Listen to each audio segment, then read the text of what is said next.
dunia sebelum lahirnya Kekaisaran pertama. Mesopotamia, tempat peradaban manusia dimulai. Jauh sebelum berdirinya kerajaan-kerajaan besar seperti Mesir, Persia, Yunani, atau Romawi, ketika sebagian besar manusia masih hidup dalam kelompok-kelompok kecil yang berpindah dari satu tempat ke tempat lain untuk berburu dan mengumpulkan makanan, di sebuah wilayah yang kini sebagian besar berada di negara Irak modern, lahirlah sebuah peradaban yang akan mengubah arah sejarah umat manusia. Wilayah itu dikenal sebagai Mesopotamia. Nama Mesopotamia berasal dari bahasa Yunani yang berarti tanah di antara dua sungai. Dua sungai yang dimaksud adalah Sungai Tigris dan Sungai Efrat, dua aliran air raksasa yang mengalir dari pegunungan di utara menuju Teluk Persia. Selama ribuan tahun, kedua sungai ini menjadi sumber kehidupan bagi jutaan manusia. Setiap tahun, air sungai meluap dan membawa lumpur yang sangat subur ke daratan di sekitarnya. Lumpur inilah yang membuat tanah Mesopotamia menjadi salah satu kawasan pertanian terbaik di dunia kuno. Di saat banyak wilayah lain mengalami kekurangan air, masyarakat Mesopotamia justru mampu menghasilkan panen yang melimpah. Mereka mulai menanam gandum, jelai, kacang-kacangan, bawang, kurma, dan berbagai tanaman lainnya. Mereka juga memelihara kambing, domba, sapi, serta keledai yang digunakan untuk membantu pekerjaan sehari-hari. Lambat laun, kehidupan manusia mulai berubah. Karena hasil pertaniannya melimpah, mereka tidak lagi harus terus berpindah-pindah mencari makanan. Mereka mulai menetap. Rumah-rumah dari batu bata lumpur mulai dibangun. Desa-desa kecil berkembang menjadi kota.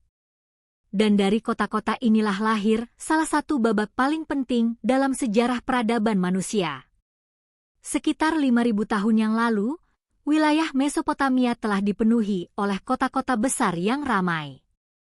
Di antaranya adalah Uruk, Ur, Lagash, Teridu, Kish, Nippur, dan Umma. Masing-masing kota memiliki pemerintahan sendiri. Masing-masing memiliki rajanya sendiri. Masing-masing memiliki tentara, hukum, kuil, dan bahkan dewa pelindung yang berbeda. Mereka tidak menganggap diri mereka sebagai satu bangsa. Sebaliknya, setiap kota lebih mirip sebuah negara kecil yang berdiri sendiri. Hubungan antar kota tidak selalu damai. Perebutan lahan pertanian, jalur perdagangan, sumber air, dan kekuasaan seringkali berubah menjadi peperangan. Kadang sebuah kota berhasil menjadi yang paling kuat. Namun beberapa tahun kemudian, kota lain akan bangkit dan mengambil alih. Siklus peperangan ini berlangsung selama ratusan tahun. Tidak ada satu penguasa pun yang mampu menguasai seluruh Mesopotamia dalam waktu yang lama. Meski demikian, kehidupan masyarakat terus berkembang. Bangsa Sumer, yang mendiami wilayah selatan Mesopotamia, dikenal sebagai salah satu masyarakat paling inovatif dalam sejarah. Mereka menciptakan tulisan paling awal yang diketahui manusia, yaitu tulisan paku atau cuneiform. Awalnya, tulisan ini digunakan untuk mencatat hasil panen dan perdagangan. Namun seiring waktu, tulisan tersebut berkembang menjadi alat untuk mencatat hukum, sastra, doa, hingga kisah-kisah kepahlawanan. Berkat tulisan itu, sejarah mulai dapat direkam. Manusia tidak lagi hanya mengandalkan cerita lisan yang mudah berubah dari generasi ke generasi. Mereka mulai meninggalkan catatan yang dapat dibaca ribuan tahun kemudian. Bangsa Sumer juga mengembangkan sistem matematika yang sangat maju. Mereka menggunakan sistem bilangan berbasis 60. Warisan sistem ini masih kita gunakan hingga sekarang. 60 detik dalam 1 menit. 60 menit dalam 1 jam. Dan 360 derajat dalam sebuah lingkaran. Semuanya berakar dari pengetahuan yang lahir di Mesopotamia ribuan tahun silam. Selain itu, mereka membangun jaringan irigasi yang rumit. Ratusan saluran air digali untuk mengalirkan air sungai menuju lahan pertanian. Pekerjaan sebesar ini membutuhkan kerjasama yang luar biasa. Para petani, pekerja, dan pejabat harus saling berkoordinasi agar air dapat dibagikan secara adil. Dari sinilah muncul pemerintahan yang semakin terorganisasi. Setiap kota memiliki birokrat yang mengatur pajak, perdagangan, hasil panen, pembangunan, hingga penyimpanan makanan. Di tengah kota berdiri bangunan yang menjulang tinggi. Bangunan itu disebut ziggurat. Ziggurat bukan sekadar tempat ibadah. Ia juga menjadi pusat ekonomi, administrasi, pendidikan, dan simbol kekuasaan. Dari puncaknya, para pendeta memimpin berbagai ritual keagamaan. Masyarakat percaya bahwa para dewa menentukan nasib manusia. Jika panen berhasil, mereka menganggap para dewa sedang berkenan. Jika banjir datang terlalu besar atau kekeringan melanda, mereka percaya para dewa sedang murka. Kepercayaan ini memengaruhi hampir seluruh aspek kehidupan. Para raja seringkali mengklaim bahwa mereka memerintah atas kehendak para dewa. Dengan demikian, kekuasaan politik dan agama berjalan berdampingan. Di pasar-pasar Mesopotamia, aktivitas perdagangan berlangsung sangat sibuk. Pedagang membawa wol, kain tenun, gandum, minyak, tembikar, dan logam dari berbagai daerah. Karena Mesopotamia tidak memiliki banyak batu, kayu berkualitas, maupun logam, mereka harus berdagang dengan wilayah yang jauh. Kafilah dagang menempuh perjalanan ratusan kilometer. Mereka melintasi padang pasir, pegunungan, hingga sungai-sungai besar. Hubungan dagang ini memperkenalkan berbagai budaya baru, bahasa baru, teknologi baru, dan ide-ide baru. Perdagangan membuat kota-kota Mesopotamia semakin kaya. Namun kekayaan juga melahirkan persaingan. Setiap kota ingin menguasai jalur perdagangan yang menguntungkan. Mereka membangun benteng, merekrut tentara, membuat senjata yang lebih baik, dan tidak ragu menyerang tetangganya demi memperoleh keuntungan. Dalam kondisi seperti inilah lahir seorang penguasa bernama Lugal-Zagesi. Ia berasal dari kota Umma.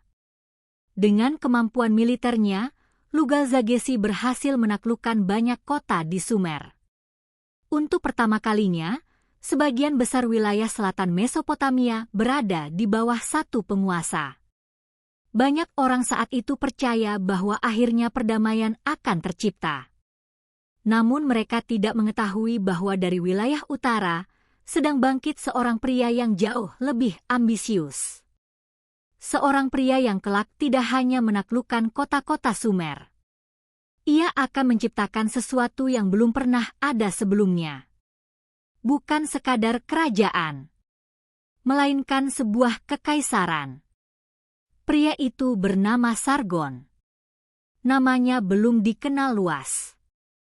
Ia bukan berasal dari keluarga bangsawan. Ia bahkan bukan pewaris tahta. Namun takdir sedang mempersiapkan jalan yang luar biasa baginya. Dalam beberapa tahun ke depan, Sargon akan mengguncang dunia kuno. Ia akan mengubah cara manusia memandang kekuasaan. Ia akan menyatukan berbagai bangsa yang berbeda bahasa, budaya, dan tradisi ke dalam satu pemerintahan. Dan dari tangannya, lahirlah sesuatu yang oleh banyak sejarawan disebut sebagai kekaisaran pertama dalam sejarah dunia. Namun sebelum semua itu terjadi, kisah hidup Sargon sendiri dipenuhi oleh misteri. Asal-usulnya menjadi legenda. Masa kecilnya diselimuti cerita yang masih diperdebatkan hingga hari ini. Sebagian menganggapnya sebagai fakta.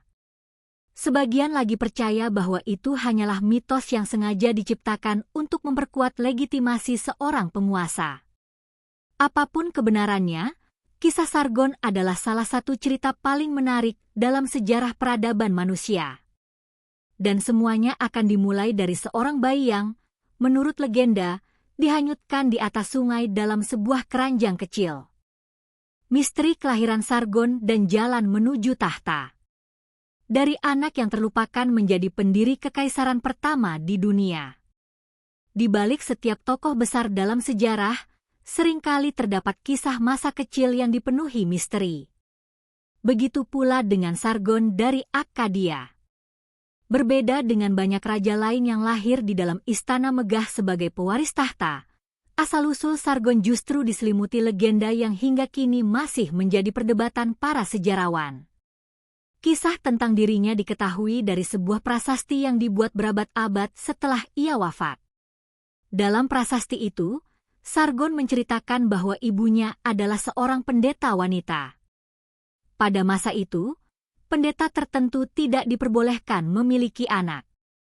Karena alasan itulah, sang ibu harus merahasiakan kelahirannya. Menurut legenda, bayi Sargon dimasukkan ke dalam sebuah keranjang yang dilapisi aspal agar tidak kemasukan air. Keranjang kecil itu kemudian dihanyutkan mengikuti arus sungai. Tak ada yang tahu apakah sang ibu berharap bayinya akan ditemukan seseorang atau justru menyerahkan nasib anaknya kepada para dewa. Yang jelas, cerita ini kemudian menjadi salah satu kisah paling terkenal dalam sejarah Mesopotamia. Beruntung bagi bayi itu, arus sungai membawanya ke tempat yang aman. Seorang penyiram kebun kerajaan bernama Aki menemukan keranjang tersebut. Ia membuka penutupnya dan melihat seorang bayi laki-laki yang masih hidup. Aki kemudian membawa bayi itu pulang dan membesarkannya seperti anak sendiri. Apakah kisah ini benar-benar terjadi? Tidak ada bukti arkeologi yang dapat memastikan kebenarannya. Banyak sejarawan modern berpendapat bahwa cerita tersebut kemungkinan merupakan propaganda politik. Pada zaman kuno, para raja sering menciptakan kisah kelahiran yang luar biasa agar dianggap dipilih langsung oleh para dewa. Cerita seperti ini membantu memperkuat legitimasi kekuasaan mereka di mata rakyat. Meski demikian, legenda tersebut menunjukkan satu hal penting. Sargon ingin dikenang bukan sebagai bangsawan yang mewarisi kerajaan, melainkan sebagai seseorang yang bangkit dari kehidupan sederhana. Jika memang dibesarkan oleh Aki, maka masa kecil Sargon kemungkinan jauh dari kemewahan. Ia hidup di tengah ladang, saluran irigasi, dan kebun-kebun yang menghidupi masyarakat Mesopotamia. Sejak kecil ia melihat bagaimana para petani bekerja keras, bagaimana air harus diatur dengan cermat agar tanaman tetap hidup, dan bagaimana setiap musim panen menentukan nasib ribuan keluarga. Pengalaman seperti itu mungkin membentuk cara pandangnya terhadap kehidupan. Ia memahami bahwa sebuah negeri hanya akan kuat jika memiliki sistem yang teratur. Seiring bertambahnya usia, kecerdasan Sargon mulai menarik perhatian orang-orang di sekitarnya. Ia dikenal mampu membaca situasi, berbicara dengan baik, dan memiliki kemampuan memimpin yang tidak dimiliki banyak orang seusianya. Kemampuan itu akhirnya membawanya memasuki lingkungan istana di kota Kish, salah satu kota terkuat di Mesopotamia saat itu. Di sana, Sargon memperoleh jabatan sebagai juru minum raja. Bagi masyarakat modern, jabatan ini mungkin terdengar seperti pelayan biasa. Namun di dunia kuno, seorang juru minum memiliki kedudukan yang sangat penting. Ia bertugas memastikan minuman raja aman dari racun. Karena setiap hari berada di dekat penguasa, ia menjadi salah satu orang yang paling dipercaya di istana. Ia dapat mendengar percakapan para pejabat tinggi, menyaksikan pertemuan rahasia, bahkan mengetahui berbagai rencana politik dan militer sebelum orang lain. Posisi ini memberi Sargon kesempatan yang tidak dimiliki kebanyakan rakyat biasa. Ia belajar bagaimana sebuah kerajaan dijalankan. Ia melihat bagaimana pajak dikumpulkan, bagaimana pasukan disusun, bagaimana diplomasi dilakukan. Dan yang paling penting, ia juga melihat kelemahan sistem pemerintahan yang ada. Pada masa itu, Mesopotamia masih terpecah menjadi banyak negara kota. Setiap kota memiliki kepentingannya sendiri. Aliansi dapat berubah menjadi permusuhan hanya dalam hitungan bulan. Para raja lebih sering berperang daripada bekerja sama. Akibatnya, sumber daya terus terkuras. Ladang-ladang rusak. Perdagangan terganggu. Rakyat menjadi korban dari ambisi para penguasa. Sargon mulai menyadari bahwa selama Mesopotamia tetap terpecah, wilayah itu tidak akan pernah benar-benar stabil. Di saat yang sama, seorang penguasa bernama Lugal-Zagesi berhasil menyatukan banyak kota di wilayah Sumer. Ia mengalahkan lawan-lawannya satu persatu hingga menjadi raja paling berkuasa di bagian selatan Mesopotamia.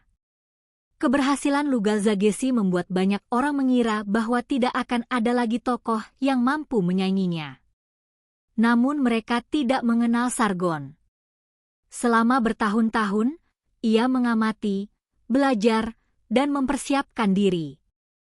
Ia mulai membangun jaringan pendukung. Beberapa berasal dari kalangan militer. Sebagian lagi berasal dari pejabat yang kecewa terhadap pemerintahan lama. Ada pula para pedagang yang menginginkan keamanan agar jalur perdagangan tidak lagi terganggu oleh peperangan antar kota. Sargon memahami bahwa untuk membangun kekuasaan yang besar, ia tidak cukup hanya mengandalkan pedang. Ia membutuhkan dukungan dari banyak kelompok. Inilah yang membedakannya dari banyak pemimpin lain pada zamannya. Ia bukan hanya seorang prajurit. Ia juga seorang ahli strategi. Suatu ketika, kesempatan yang telah lama ditunggu akhirnya datang. Situasi politik di Kish mulai melemah. Ketidakpuasan terhadap pemerintahan meningkat. Sargon memanfaatkan keadaan itu dengan cepat. Dalam waktu singkat, ia berhasil merebut kekuasaan. Kini, untuk pertama kalinya, ia bukan lagi seorang pelayan istana. Ia telah menjadi seorang raja. Namun bagi Sargon, tahta Kish hanyalah langkah awal. Tujuannya jauh lebih besar. Ia tidak ingin hanya memerintah satu kota. Ia ingin mengakhiri sistem negara kota yang selama ratusan tahun menjadi sumber peperangan. Ia ingin menciptakan satu pemerintahan yang mampu mengendalikan seluruh Mesopotamia. Sebuah gagasan yang pada masa itu terdengar hampir mustahil. Belum pernah ada penguasa yang berhasil mempertahankan wilayah seluas itu dalam waktu lama. Banyak yang mencoba. Semuanya gagal. Tetapi Sargon percaya bahwa dengan disiplin militer, administrasi yang kuat, dan kepemimpinan yang tegas, hal yang dianggap mustahil bisa menjadi kenyataan. Ia mulai membentuk pasukan yang berbeda dari tentara kota-kota lain. Prajuritnya dilatih secara lebih teratur. Mereka dipersenjatai dengan tombak panjang, kapal perang, busur, serta perisai yang dibuat lebih kokoh. Selain itu, Sargon menempatkan komandan-komandan terbaik untuk memimpin pasukan dalam berbagai ekspedisi. Ia juga memperhatikan logistik. Persediaan makanan, senjata, dan jalur suplai menjadi bagian penting dalam setiap rencana perang. Pendekatan seperti ini membuat pasukannya mampu bergerak lebih cepat dibandingkan musuh. Tak lama kemudian, mata Sargon tertuju pada satu target terbesar di Mesopotamia. Target itu adalah Lugal-Zagesi, penguasa yang saat itu menguasai hampir seluruh wilayah Sumer. Pertempuran yang akan datang bukan sekadar perebutan wilayah. Ini adalah pertarungan yang akan menentukan masa depan seluruh Mesopotamia. Jika Sargon menang, dunia akan menyaksikan lahirnya bentuk pemerintahan baru yang belum pernah ada sebelumnya. Sebuah kekaisaran yang akan menjadi contoh bagi Babilonia, Asyur, Persia, hingga Romawi ribuan tahun kemudian. Dan semua itu akan dimulai dari satu peperangan besar yang mengubah jalannya sejarah. Penaklukan besar Sargon, lahirnya kekaisaran pertama di dunia. Saat Mesopotamia bersatu di bawah satu penguasa. Sekitar tahun 2334 sebelum Masehi, angin perubahan mulai berembus di seluruh Mesopotamia. Selama berabad-abad, wilayah yang subur di antara sungai Tigris dan Efrat itu telah dipenuhi oleh peperangan tanpa akhir. Kota melawan kota, raja melawan raja, dan aliansi yang hari ini terbentuk bisa hancur keesokan harinya.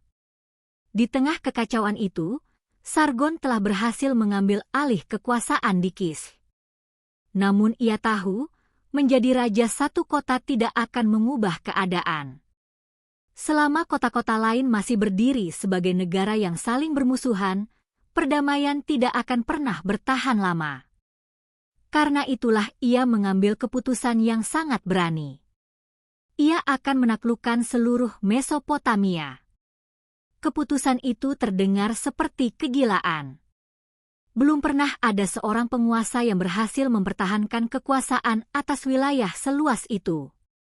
Jarak antar kota cukup jauh, jalur komunikasi masih terbatas, dan setiap kota memiliki benteng yang kuat serta pasukan sendiri. Namun Sargon memiliki sesuatu yang tidak dimiliki para pesaingnya. Ia memiliki visi.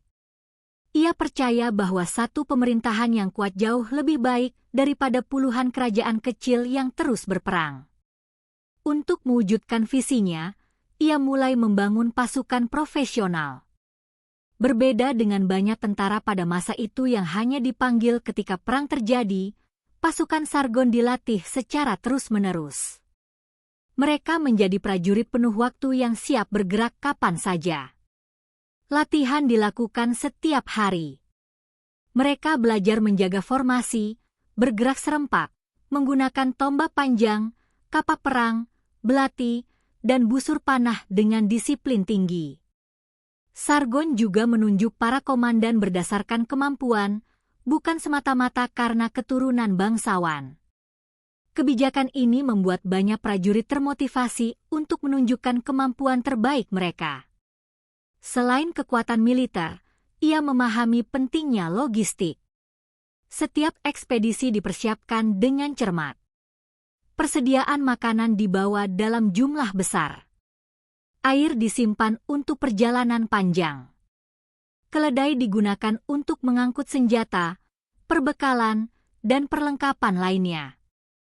Hal-hal seperti ini seringkali diabaikan oleh para raja lain, tetapi bagi Sargon, perang tidak dimenangkan hanya di medan tempur. Perang dimenangkan melalui persiapan. Target pertamanya adalah kota-kota di sekitar Kish. Beberapa memilih menyerah tanpa perlawanan setelah mendengar reputasi pasukan Akkadia. Namun tidak sedikit yang memutuskan bertahan hingga titik darah penghabisan. Benteng-benteng dikepung. Gerbang kota dihancurkan. Setelah berhasil merebut satu kota, Sargon tidak menghancurkannya. Sebaliknya, ia menempatkan pejabat-pejabat yang setia kepadanya untuk mengelola pemerintahan setempat. Pajak tetap dipungut. Perdagangan tetap berjalan. Penduduk tetap diizinkan menjalankan kehidupan mereka. Pendekatan ini membuat banyak kota akhirnya memilih tunduk daripada melawan. Semakin banyak wilayah bergabung ke dalam kekuasaannya. Namun satu lawan terbesar masih berdiri tegak. Lugal-Zagesi. Penguasa Sumer itu telah membangun kekuatan yang sangat besar. Ia menguasai kota Uruk, Ur, Umma, Lagash, dan berbagai kota penting lainnya. Namanya dihormati sekaligus ditakuti. Banyak orang percaya tidak ada yang mampu mengalahkannya. Pertemuan antara kedua tokoh ini menjadi salah satu momen paling menentukan dalam sejarah dunia kuno. Catatan kuno tidak menjelaskan secara rinci bagaimana jalannya pertempuran. Namun para sejarawan meyakini bahwa peperangan berlangsung sengit. Kedua belah pihak mengerahkan pasukan terbaik mereka. Debu beterbangan di dataran Mesopotamia. Tombak saling beradu. Panah memenuhi langit. Teriakan para prajurit bercampur dengan suara logam yang saling berbenturan. Pada akhirnya, kemenangan berpihak kepada Sargon. Lugal Zagesi berhasil ditangkap hidup-hidup. Menurut beberapa prasasti, ia dibawa ke kota suci Nippur dalam keadaan dirantai pada lehernya sebagai simbol bahwa kekuasaannya telah berakhir. Peristiwa itu bukan sekadar kemenangan militer. Itu adalah simbol berakhirnya dominasi bangsa Sumer dan lahirnya kekuatan baru bernama Akkadia. Dengan jatuhnya Lugal Zagesi, hampir seluruh Mesopotamia berada di bawah kendali Sargon. Namun ia tidak berhenti di sana. Ambisinya melampaui batas-batas negeri yang dikenalnya. Pasukannya terus bergerak ke utara menuju wilayah yang kini menjadi Suriah. Mereka menaklukkan kota-kota penting di sepanjang sungai Efrat. Kemudian bergerak ke arah barat hingga mendekati pesisir Laut Mediterania. Bagi masyarakat Mesopotamia, laut itu merupakan dunia yang sangat jauh. Dalam beberapa prasasti, Sargon bahkan membanggakan bahwa ia telah mencuci senjatanya di laut, sebuah ungkapan simbolis yang menunjukkan bahwa pasukannya telah mencapai pantai Mediterania. Ekspedisi berikutnya mengarah ke timur. Wilayah pegunungan yang kini termasuk Iran juga berhasil dipengaruhi oleh kekuasaannya. Di utara, pasukannya bergerak menuju daerah Anatolia Selatan, membuka jalur perdagangan baru yang sebelumnya sulit dijangkau. Wilayah kekuasaan Sargon kini membentang ribuan kilometer. Tidak pernah ada pemerintahan di Mesopotamia yang menguasai daerah seluas itu sebelumnya. Untuk pertama kalinya dalam sejarah manusia, berbagai bangsa dengan bahasa, budaya, dan tradisi yang berbeda diperintah oleh satu penguasa. Inilah alasan mengapa banyak sejarawan menyebut Akkadia sebagai kekaisaran pertama di dunia, bukan sekadar kerajaan besar. Mengendalikan wilayah seluas itu tentu bukan pekerjaan mudah. Sargon menyadari bahwa kemenangan di medan perang hanyalah langkah awal. Tantangan sebenarnya adalah mempertahankan wilayah yang telah ditaklukkan. Karena itu, ia menerapkan sistem pemerintahan yang jauh lebih modern dibandingkan zamannya. Di setiap kota penting, ia menempatkan gubernur yang bertanggung jawab langsung kepadanya. Para gubernur bertugas mengumpulkan pajak, menjaga keamanan, mengawasi pembangunan saluran irigasi, dan memastikan tidak ada pemberontakan. Jika ada tanda-tanda perlawanan, laporan segera dikirim ke pusat pemerintahan. Sargon juga membangun jaringan jalan yang menghubungkan berbagai kota.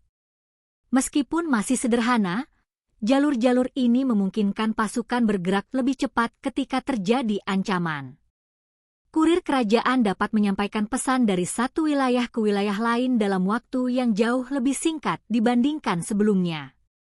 Selain pemerintahan, perdagangan menjadi perhatian utama. Di bawah kekuasaan Akkadia, jalur dagang menjadi lebih aman. Para pedagang tidak lagi harus membayar upeti kepada banyak kerajaan kecil.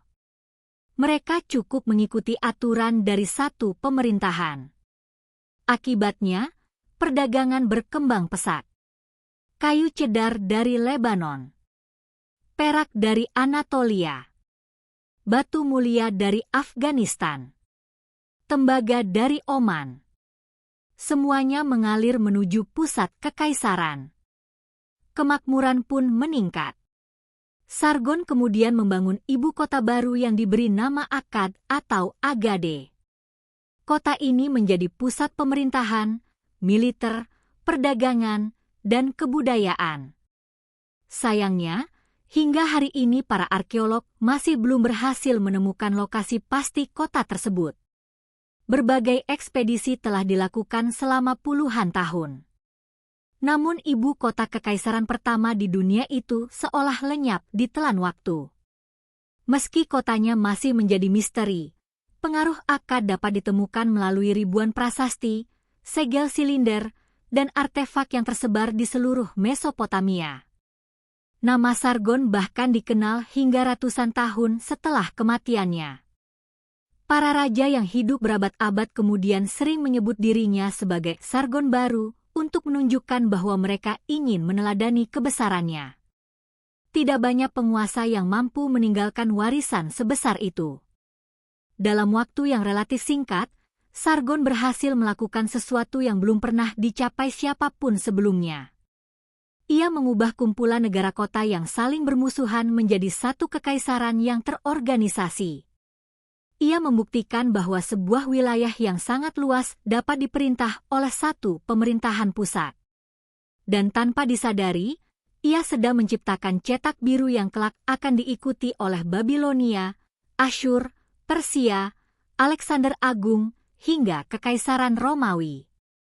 Namun membangun sebuah kekaisaran jauh lebih mudah daripada mempertahankannya. Setelah Sargon menua, ancaman mulai bermunculan dari berbagai penjuru. Pemberontakan pecah. Musuh lama mulai bangkit kembali. Sementara di dalam keluarga kerajaan sendiri, perebutan kekuasaan perlahan mulai muncul. Apakah Kekaisaran Akkadia mampu bertahan setelah pendirinya tiada? Ataukah kejayaan itu hanya akan menjadi kilatan singkat dalam sejarah? Penutup, runtuhnya Kekaisaran Akkadia dan warisannya mengubah dunia akhir sebuah kekaisaran, awal sebuah warisan abadi. Durasi, 10-15 menit. Foto yang disarankan. 5 narasi. Tidak ada kekuasaan yang bertahan selamanya. Kalimat sederhana itu telah berulang kali dibuktikan sepanjang sejarah manusia. Kerajaan sebesar apapun, dengan pasukan sekuat apapun, pada akhirnya akan menghadapi ujian yang tidak dapat dihindari. Demikian pula dengan Kekaisaran Akkadia, kekaisaran pertama yang berhasil menyatukan sebagian besar Mesopotamia di bawah satu pemerintahan. Setelah puluhan tahun memimpin, usia Sargon dari Akkadia mulai menua. Pria yang dahulu memimpin pasukannya dari garis depan kini harus menghadapi tantangan yang berbeda. Ancaman tidak lagi hanya datang dari luar perbatasan, tetapi juga dari dalam wilayah kekaisarannya sendiri. Beberapa kota yang pernah ditaklukkan mulai merasa bahwa inilah saat yang tepat untuk melepaskan diri.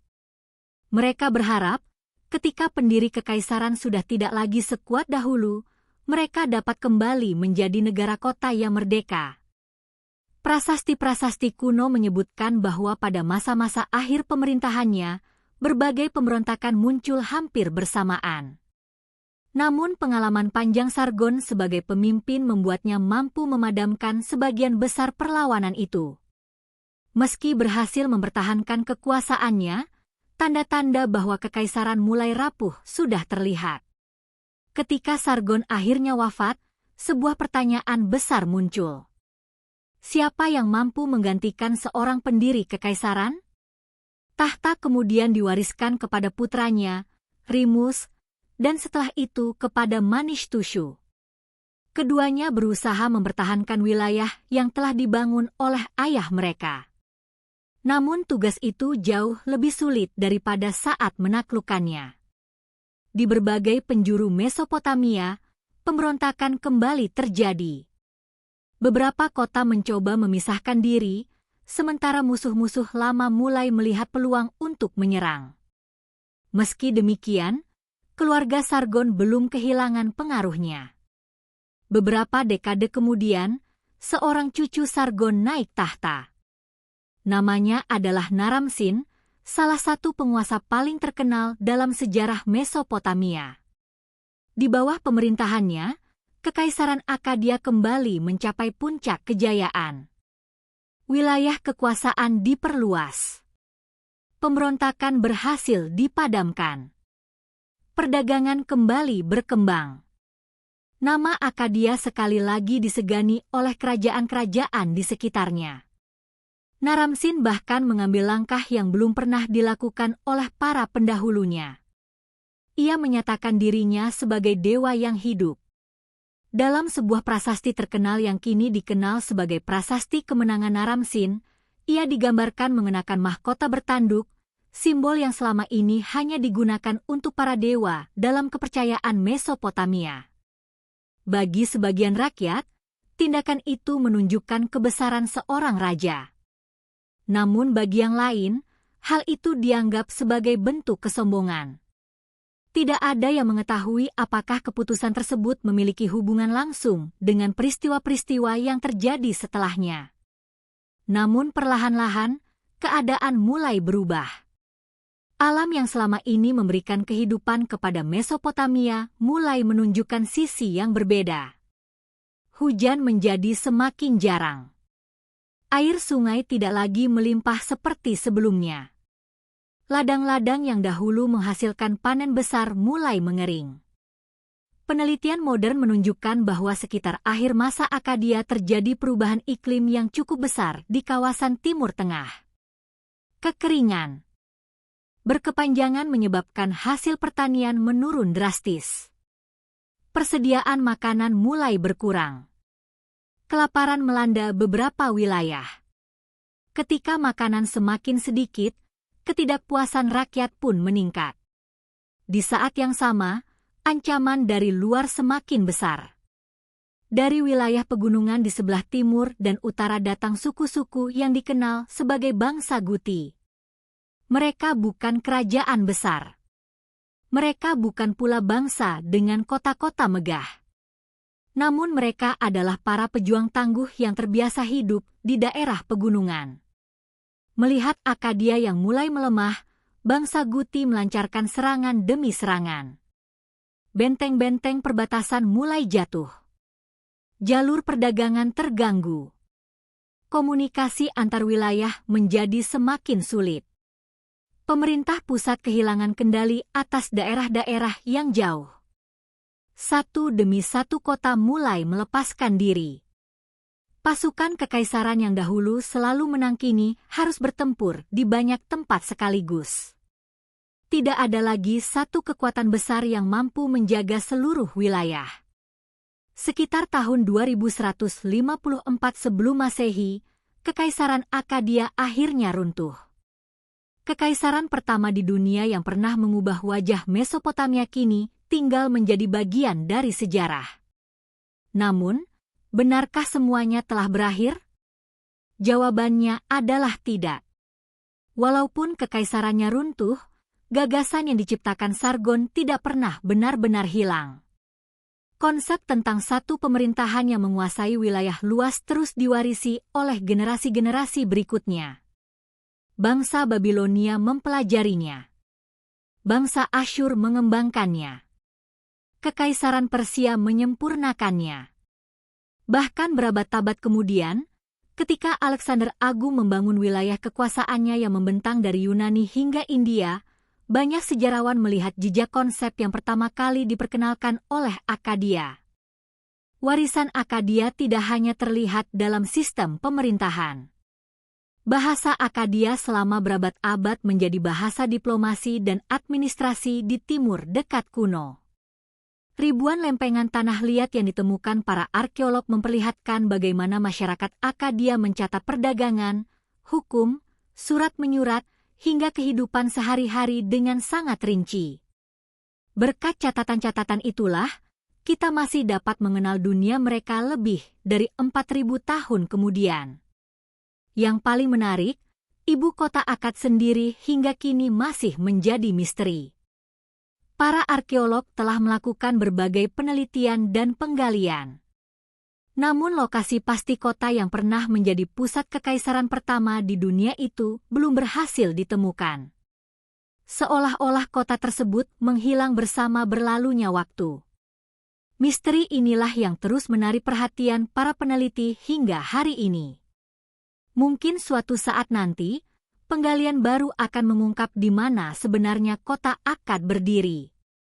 Mungkin pula sebagian besar rahasianya akan tetap terkubur di bawah pasir Mesopotamia untuk selamanya. Namun satu hal tidak dapat disangkal. Nama Sargon dari Akkadia akan selalu dikenang sebagai sosok yang mengubah jalannya sejarah. Ia membuktikan bahwa manusia mampu membangun pemerintahan yang melampaui batas satu kota atau satu suku. ia memperkenalkan konsep kekaisaran yang kemudian menjadi model bagi hampir semua kekuatan besar di dunia kuno. Tanpa Akkadia, perjalanan sejarah Babilonia, Asyur, Persia, bahkan kekaisaran-kekaisaran besar setelahnya mungkin akan sangat berbeda. Dari tanah subur di antara sungai Tigris dan Efrat, lahirlah sebuah gagasan yang mengubah peradaban manusia. Sebuah gagasan tentang persatuan, pemerintahan terpusat, administrasi yang teratur, dan ambisi untuk menyatukan berbagai bangsa di bawah satu pemimpin. Itulah warisan terbesar Kekaisaran Akkadia. Bukan sekadar wilayah yang pernah ditaklukkan. Bukan sekadar kemenangan di medan perang. Melainkan sebuah konsep yang terus hidup selama ribuan tahun dan membentuk sejarah dunia hingga masa kini. Terima kasih telah mengikuti perjalanan panjang kita menelusuri kisah Kekaisaran Akkadia, kekaisaran pertama di dunia. Semoga kisah ini menambah wawasan kita tentang bagaimana sebuah peradaban lahir, berkembang, mencapai puncak kejayaan, lalu akhirnya runtuh. Namun dari setiap keruntuhan, selalu ada warisan yang menjadi pelajaran bagi generasi berikutnya. Sampai jumpa di kisah sejarah berikutnya. Jangan lupa untuk menyukai video ini, berlangganan, dan aktifkan lonceng notifikasi agar tidak ketinggalan dokumenter sejarah menarik lainnya. Terima kasih telah menonton, dan sampai jumpa.